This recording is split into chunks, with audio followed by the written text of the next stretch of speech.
Hello viewers, welcome back to yet another session. We are still discussing Fathers of Nations and we're still looking at stylistic devices. If you checked our last episode, we looked at dialogue, irony, vivid description, and today we have more stylistic devices set for you, and ensure that you get many instances from the book to give a description or maybe to support your answer when you talk about these stylistic devices. Now, to start with, we shall be looking at satire. Teacher Risper. Looking at satire, it is always good to begin from the definition, because from the definition, we're able to know whether our points are falling within the right style. Satire, by definition, is making fun of serious situations to bring out the ridiculous nature of such a situation. In other words, a writer is trying to say it should not be like that. Therefore, he mocks the situation to bring out the absurd nature. How is a situation like that? It should not be like that. To start with, we are going to look at the levels of poverty in Zimbabwe have been satirized. Looking at examples such as people were no longer eating out. You eat out in a restaurant, even for 1 hour, you do not see any customer joining you. At the same time, the poverty in Zimbabwe may be another example. We are looking at the way Melusi is eating. The writer is making fun of Melusi's appetite, eating his food, going for another person's food, and he's even having a dessert to go with it. That is the way the writer is trying to bring out the rate of poverty has become too much. We are looking also at another point number 2, what else has been made fun of, what else has been satirized. We are looking at neocolonialism. The attitude of neocolonialism has been mocked. And we are seeing this through the waiter, the one that they are describing was dressed in maroon. When Tad Longwe beckons to him that he should come over, the man comes running, simply because the person who is the person in the white skin, he assumes, of course, it must be a white man, can pay me more, therefore he comes running. That is neocolonialism that is being satirized. We're also looking at the title of Fathers of Nations. And then when you delve deep into the book, we are looking at fathers. What exactly do they offer? From our introduction, maybe as a reminder, we had seen that the word father, not the literal definition, but the connotation, meaning what is associated with a father. A father is supposed to protect, a father is supposed to bring out the best, but you're looking at fathers of the nation, and we even pick examples. There are people who want to cling in power, there are people who want to, there are people who fear protecting their subjects, therefore the title father is not worthy of them. We are looking at satire is by a reminder. Things are, and I hope no one is confusing it with irony, but you are making fun of serious situation to bring out that they should not have been like that, to bring out the ridiculous nature by portraying it in the absurd. Another satire lies on the men of cloth. We are looking at religious leaders, and religious leaders are being mocked through, they're being mocked through Chineke Chiamaka. Chineke Chiamaka, even the way he welcomed salvation. This man was a rough driver who adhered to no rules at all. Later on, upon encountering an accident, and then no one stood to accuse him. At the same time he survived that accident, the man decides this must be a calling from God, that I should go into preaching the word. But then when this man of cloth, when he goes into preaching the word, what does he do? The man of cloth, instead of concentrating on bringing the sheep to the Lord, the man is busy concentrating on being an activist, using his church platform as a political platform. That is, the men of the cloth are being made fun of. At the same time, I don't know how this one went until the development of this point, you're still on Chineke Chiamaka. There was a point about him having been seen at the pub by Afolabi, and then having been questioned, what are you doing at the bar? This got Chiamaka he lost his temper. And then he's very much on the defensive. I was only taking did he Pepsi. A Pepsi? Yes, I was thinking about a Pepsi, but then I've been assured it was a Pepsi. He's really on the defensive. We are also seeing that through Chiamaka, men of the cloth are being mocked. Another serious situation Another serious situation we are seeing in place that is being made fun of, we are looking at the idea of autocracy. Autocracy where where power is vested in a single person. And autocracy is being made fun of through Bibo Dibonso. Bibo Dibonso, he has stayed in power for like over 40 years, averting any opposition against him. He gets the information beforehand and is able to avert it. But then there's a way they've made fun of Bibo Dibonso. Bibo Dibonso, first of all, when they're talking about his loss of his power, the writer makes it in his story that this man is no longer in control of his brakes, if I could, for lack of a better word. He's no longer in control of his bladder. Therefore, he simply wets himself. And we had earlier said that wetting himself from a larger perspective was supposed to be representative of his losing power. He's gradually losing his power, still on autocracy. Someone wanting to have all the power, what they've said needs to go. Still, I'm on Bibo Dibonso. Bibo Dibonso, once the summit had elected Path Alpha, and then they were ready for the close of the summit, this man draws out a gun. And he draws out a gun trying to force everyone that let the summit be reopened. That is someone who is used to taking power, owning that power. That was autocracy that was being satirized. You're making the character or the situation to act abnormally, to bring out the absurd nature of that situation. He's used to control. Even he does not see this is a summit, a serious situation. Why should I be drawing out my gun? We are still having the second last point that you're talking about the summit. The agenda that had brought them all the way to even being given hotels, even going away from the duties in their country. Then how does the summit end? The summit ends with the tossing of a coin. What are they telling us? That it is not an important decision.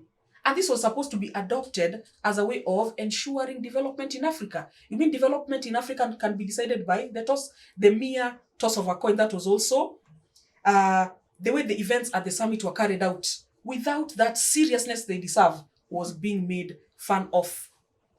And finally, I'll be talking about the educated. And I've defined satire in very many ways, but in any way that you've understood it, from whatever perspective, there are some that will relate to maybe some certain words that will make you understand better. We are looking at satire. The situation should not be that way. And then I'm looking at the educated. The educated have been satirized. Look at the life of the poor who have been educated. They're being called doctor, they're being called professor. We are looking at Tahir. He's also an educated person. But these educated people, they're being mocked. They cannot shine beyond beyond the knowledge. It seems like what they really have is just the knowledge that pertains to book. But then in other avenues of life, these people are not shining. Look at Tahir. He's been reduced to someone who looks like he has depression. You look at Afolabi and Kimani Karanja. They're being left by their wives. Their wives are calling for divorce. Look at the life of Kimani Karanja. Someone as educated as this one. He cannot even afford his needs. He has had his car in the parking for quite some time. He cannot afford to service his vehicle. Therefore, it is like the writer is telling us in a nutshell, at the end of it, education to these people does not amount to so much. That is it about satire, making fun of serious situations to bring out the ridiculous nature of such situations. Okay, thank you, Teacher Risper. And I hope students at home, you remember when we started looking at Fathers of Nations. And when we were discussing the title of the book, the cover, we talked about this book just being a satirical novel. And from what our teacher has shared, then you can see the satire. You know, when you're talking about something in a humorous way, to just bring out the vices or the ills that we have in the society. And I think in a way, when you look at Fathers of Nations, then you're looking at the many things that the citizens have adopted, and they're just comfortable with everything that is happening. But when you're talking about leaders, when you're talking about people in power, in a way, the writer is not attacking these people directly. And this is why he uses satire to just make fun of the situation. But at the end of the day, when you look at the tossing of a coin, and we're looking at two documents that will be used to govern the whole continent. So it gets everyone thinking about either way, Omega or part alpha. So of course this is a stylistic device that brings out a number of issues in the book. The next thing we shall be looking at is imagery. Teacher Emis. Thank you, Teacher Fidelis. Yes. So imagery is an umbrella term for quite a number of styles, and these styles include similes, metaphors, symbolism, and personification. I will repeat that again for learners. Imagery is an umbrella term for a number of styles, including similes, metaphors, personification, and symbolism. So in an exam setup, for example, those who are doing an excerpt, and you are supposed to give an illustration for imagery, you don't say imagery, because imagery means a number of styles put together. You specifically state the style that has been used in that particular excerpt. If it's a simile, you say it's a simile. If it's a metaphor, it's a metaphor. So there is nothing like imagery as a style in writing your exams. So I'll start with the first one, similes.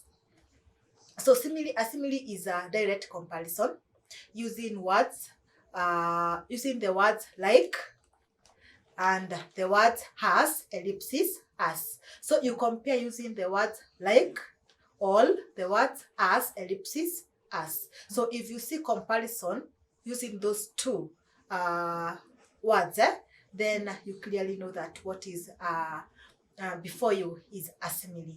And it must be comparison. Not every time you see a word like, you're telling yourself that it's a simile. Not every time you see a word as, you're saying it's simile. Always ask yourself, what is being compared to what? So that aspect of comparison must be there. So similes, just like all the other forms of imagery, helps to create a mental picture in the reader's mind. Some of the examples of similes we have in Fathers of Nations. I'll just give 5 examples, although we have so many similes used in that book by Paul Vita. So the first one is on page 1. Page 1, we have Ngobile Melusi's moustache being compared to the way a moth fights to get free goes to get free from a trap. That's page 1. You are told that he had a bushy moustache, which I can't write all of it, which wriggled over his mouth like a moth. So the moustache is being compared to a moth. The second point is from page 5. The second illustration of simile. So Miss Fiona Mackenzie's appearance is being compared to that of a button and a needle. As in, she's so pretty. So the simile is she's as cute as a button and as sharp as a needle. That's according to the thoughts of Dr. Afolabi. Later on, still on the same paragraph, it goes ahead to say, her eyes were wide and white like a pair of moons. So you can clearly see the use of the words like and as. The ellipsis means that there is a word between the two, the as and the as. There is a word in between there to bring out comparison. So that is Miss Fiona Mackenzie was being compared to a button, a needle, as well as her eyes being compared to a pair of moons. The other one is on page 51. Nick's action or behavior is compared to that of a rooster. So we are told that sticking out like a rooster, and his neck was sticking out like a rooster, leading to crow. That is when he was preparing to welcome Miss Mackenzie and also brief her on the kind of work that he does for the VOA. The last example, I said I'm going to give 5, or those were 3. So the second last example is on page 71. So the voice of Tad Longway is compared to a drum. The simile is his voice deep lingered on like the boom of a big drum. That's page 71. Tad's voice is compared to that of a drum. Then the last one is on page 144. The last example I'm giving, not the last simile in the book. It's the physical appearance of Professor Karanja Kimani that is being described to an empty or compared to an empty sack as well as dry prune. So the first simile, there are 2 similes in one paragraph, and they are all comparing Professor Karanja to various objects. So his belly hung over his belt like a half empty sack. That's the first one. The second one is about the wrinkles on his face. His face had wrinkles like those of a dry prune. So that is Karanja's physical appearance. Now, I'll repeat again that those are not all the similes that we have in the book. Those are just examples, 5 examples. Now, metaphors is our second style under the umbrella that we called Imagery, and metaphor is direct comparison. Indirect comparison, sorry for that. It's indirect comparison where you compare one object to another indirectly or one situation to another indirectly, and you don't use the words that we said you use in similes. That's the difference between similes and metaphors. For example, we have an example of a metaphor on page 25. Tuni's eyelashes are compared to the wings of a butterfly. Another example is on page 52. The youth here is Nicholas Sentinel.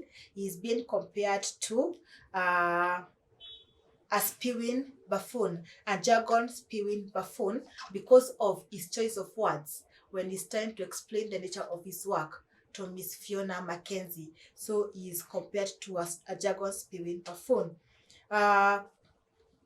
Page 97 is another example that I'm going to give. That group that was formed by the Zimbabwe president, it's called Mlambatsvina.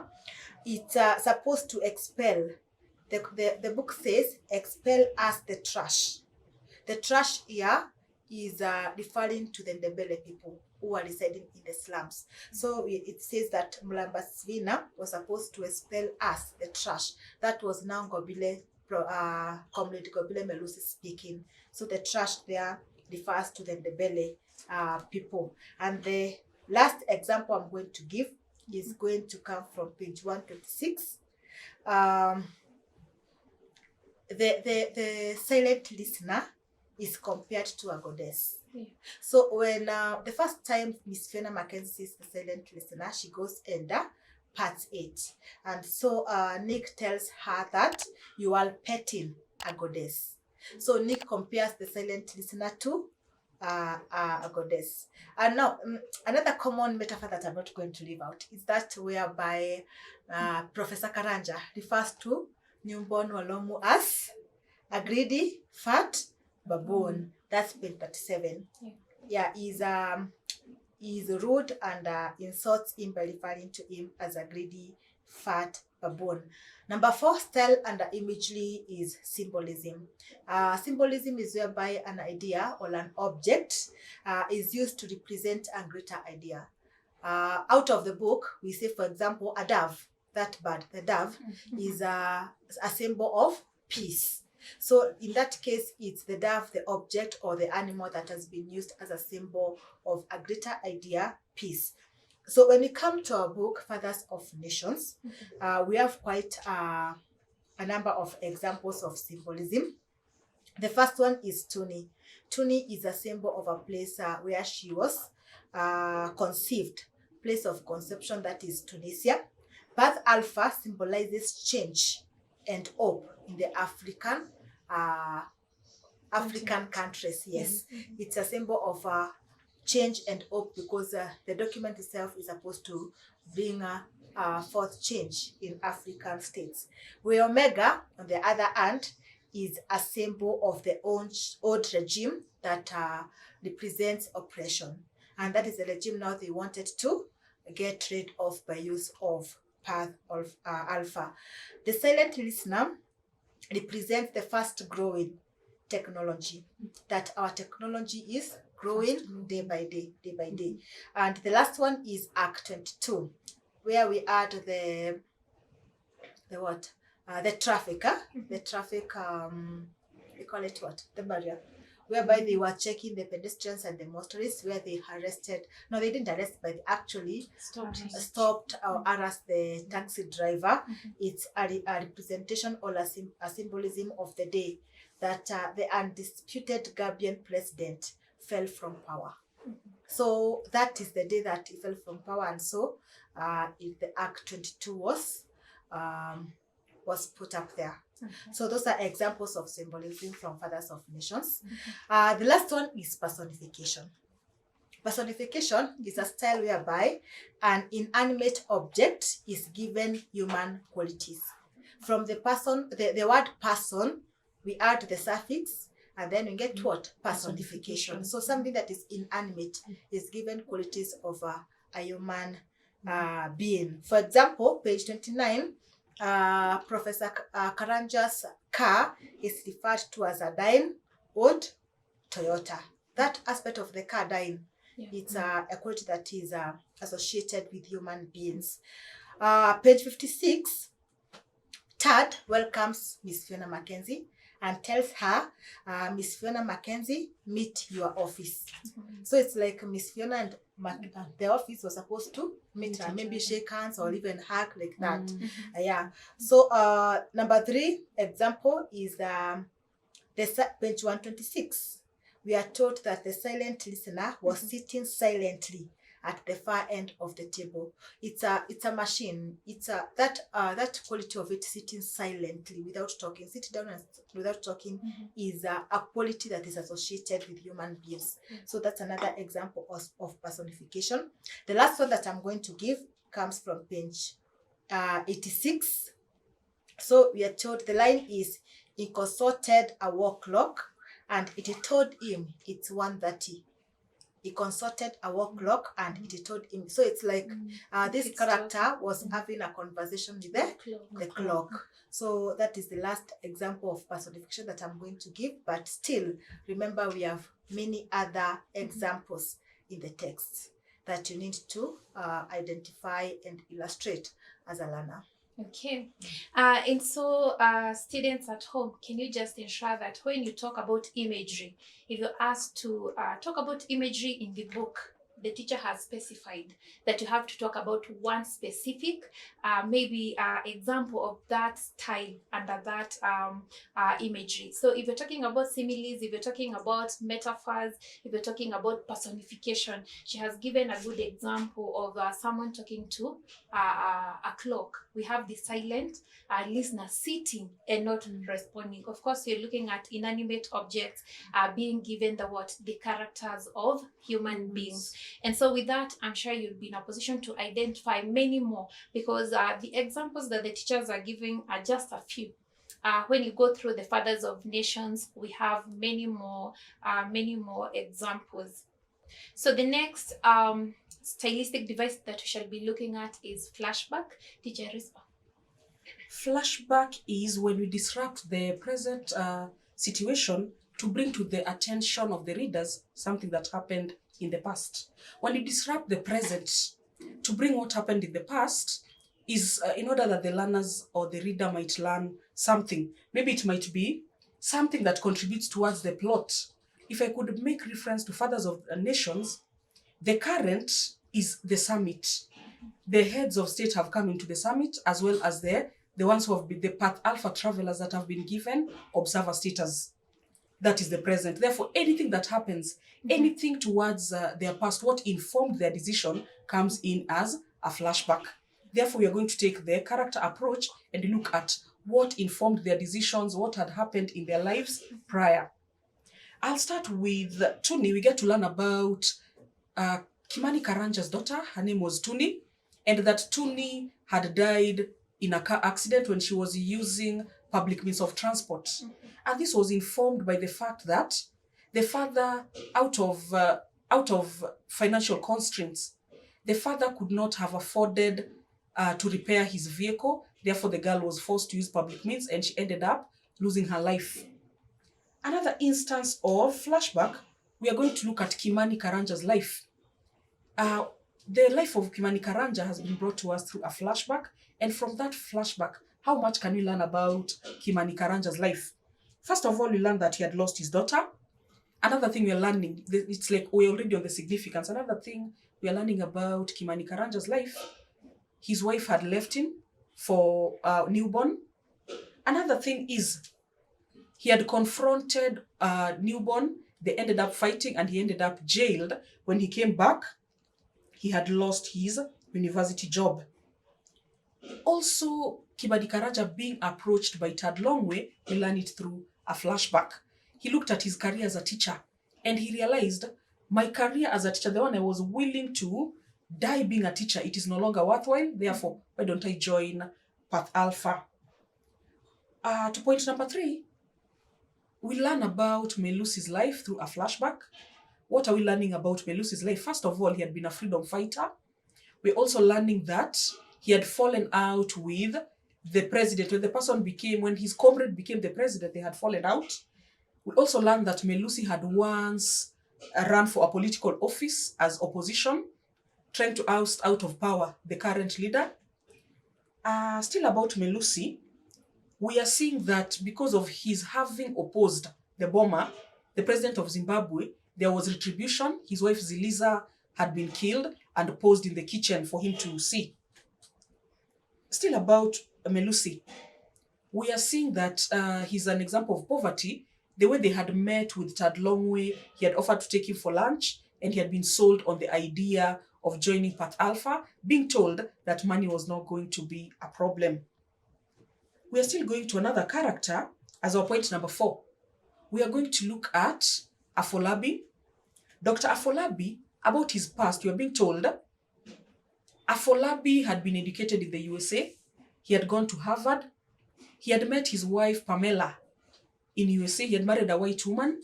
Then there ensued a problem that the wife wanted to adopt. He had wanted to sire his own children. Later on, the family interference that saw to their divorce. And even there was a time they had sat next to each other in a plane. But then Tad Longwe had made a fuss that he wanted to sit next to his friend, and that is how he ended up meeting Afolabi and selling him on their ideas of Path Alpha. As my point number 5, I'll be talking about Saif Tahir, that you also learn about his past through a flashback. Through a flashback, we learned that he had been educated in Tripoli. He had furthered his education in France. He went to study about the creation of nuclear weapons. He came back to Libya, and when he came back to Libya, he was working under the Ministry of Defense. Later on, the project was called off, and it had caused him a lot of anger. Later on, we are seeing that he had an episode with Mahmoud. We are learning that from this flashback about the incident with Mahmoud, we learn about how did Tahir lose his eye, and we're also learning about the character of Tahir, being a person that cannot take no for an answer. He's actually insistent, and at the same time, he's vengeful. He decided to take on Miss Mahmoud, and it ended up in his losing his eye. Later on, we also see that he had migrated, still through a flashback. This man had migrated from Tripoli to Benghazi. The new town was called Benghazi, and that is where he had been approached by Tad Longwe from.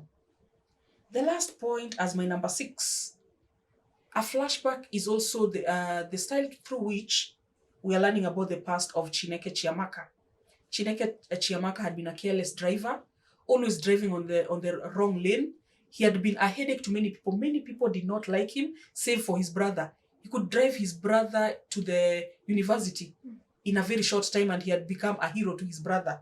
About his accident that he interpreted to be a miracle, later on he decided he needs to pursue religion.